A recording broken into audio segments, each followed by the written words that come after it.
Just to give you an example, yesterday I think the House of Commons now is run by the staff. It's not run by the MPs who are supposed to be the elected representatives of the people. The country is run by the 23 permanent secretaries who aren't elected. They're far more powerful than the cabinet. And I tried to speak yesterday in Parliament, and I think often in Parliament the process trumps the jewels of wisdom which MPs are trying to sort of get across to the government. And yesterday I was trying to get across to the Chancellor and her team that what they're doing at the moment is the equivalent, as I said, of palpably misguided policies which are going to end up arguably beggaring Britain. And I spent 20 years in the City of London. I've got arguably a lot more experience than the entire cabinet put together in terms of understanding this. And yet I made one mistake. I called the minister she, and I then got hauled up by the Madam Deputy Speaker, and they effectively used process to interrupt the message that they should be keen to listen to, because what she's doing now, having empowered the civil service, paid the civil service more, and taxed the private sector, i.e. hollowed out the economy, as we're seeing from all the figures, and we saw them from the employment figures today. She's now going to try and legislate to effectively allow people and guide people and encourage people to take more risk, invest more in equities, which, as you know, historically have been higher risk than gilts.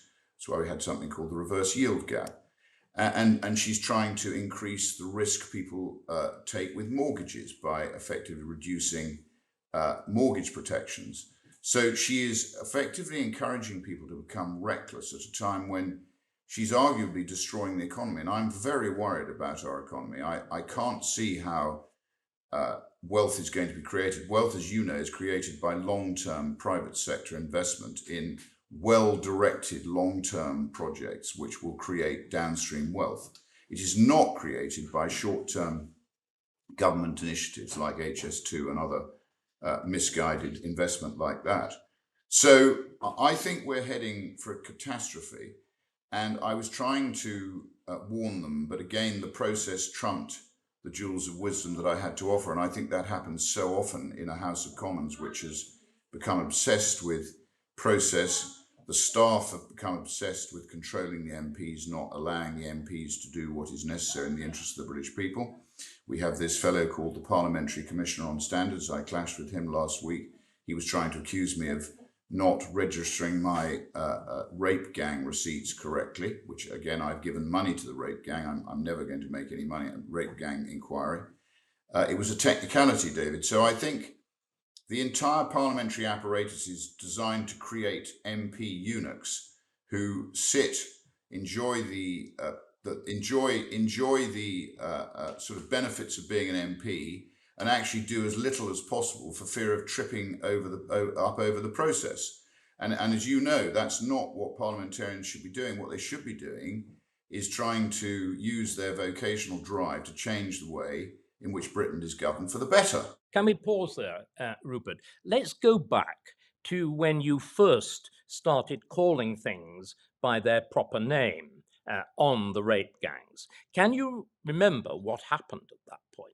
Describe the scene. A female Labour backbencher rises virtually in tears and said, "How could you use such awful, rude language?" And wasn't that the case? In other words, they don't want to know that Parliament itself is actually frightened of confronting the truth. You've been talking about the truth in terms of finance, of the terrible position we find ourselves in financially. But again, reflecting on the background of Afghanistan and so on, there is a simple refusal to confront truth, a simple refusal to call things by their proper names. There's this you talked about process, but there's a kind of veil of language that we're supposed to pretend. We're in a pretend culture.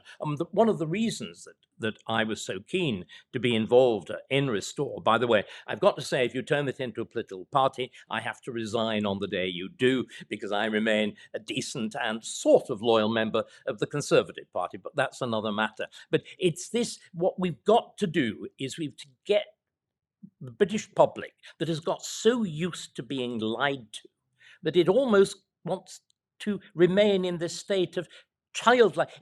We become a country that's living by fairy stories.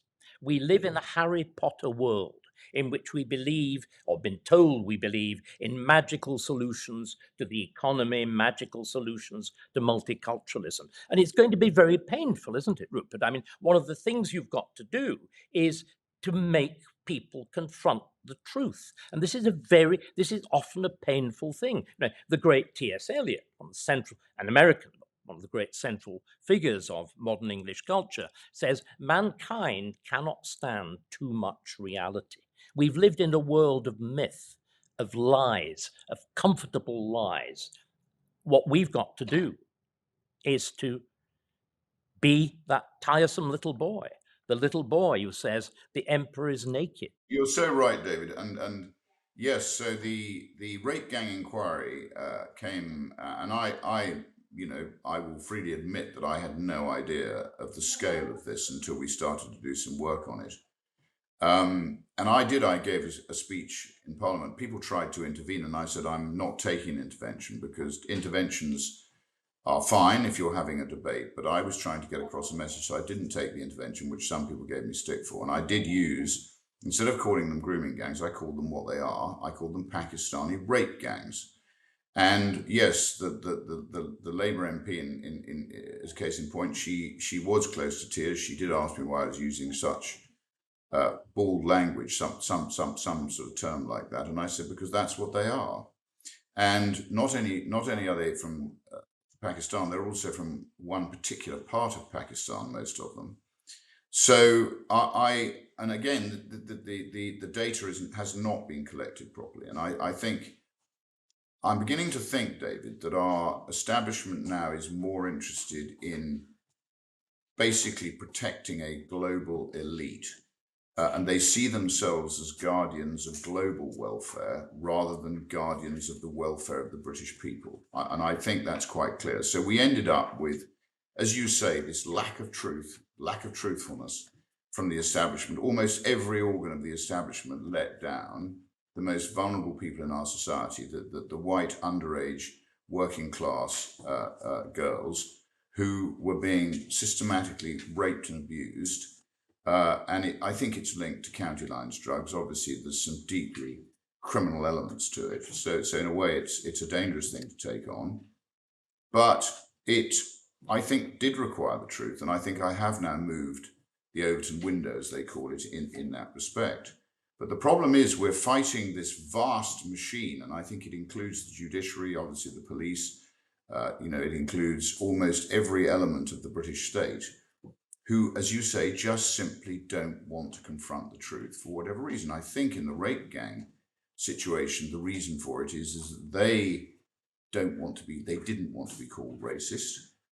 I think they equally do embrace this vision of a sort of multicultural world, which puts at risk the nation state and the things that a lot of British people hold very dear, and indeed the things that have been our great protection. Can we just take that point and push it a little harder? If I were called upon to give an analysis of what has gone wrong since Tony Blair, it would be exactly that point, that we've lost any sense that the first duty of the British government is to the British people, that there is such a thing as the national interest, that there is such a thing as the interest of the British people, and it is distinct from any other people. This is not selfishness. This is simply what the state exists to do. I mean, one of the great problems, I think, is partly the leftover from the very last days of empire, the last days of liberal empire. So many of the people, on the wet left of the Conservative Party have either got a military background or a background in families in colonial administration, this idea that the empire existed to look after the natives, this extraordinary, extraordinary view. And, I think that has then elided into the whole world of human rights. Again, human rights sounding lovely, but what human rights are founded on is the idea that the nation state is actually, if at all welcome, a merely conditional, transitional arrangement, that all human beings are fundamentally the same. That, in other words, nations really don't matter, culture doesn't matter, history doesn't matter.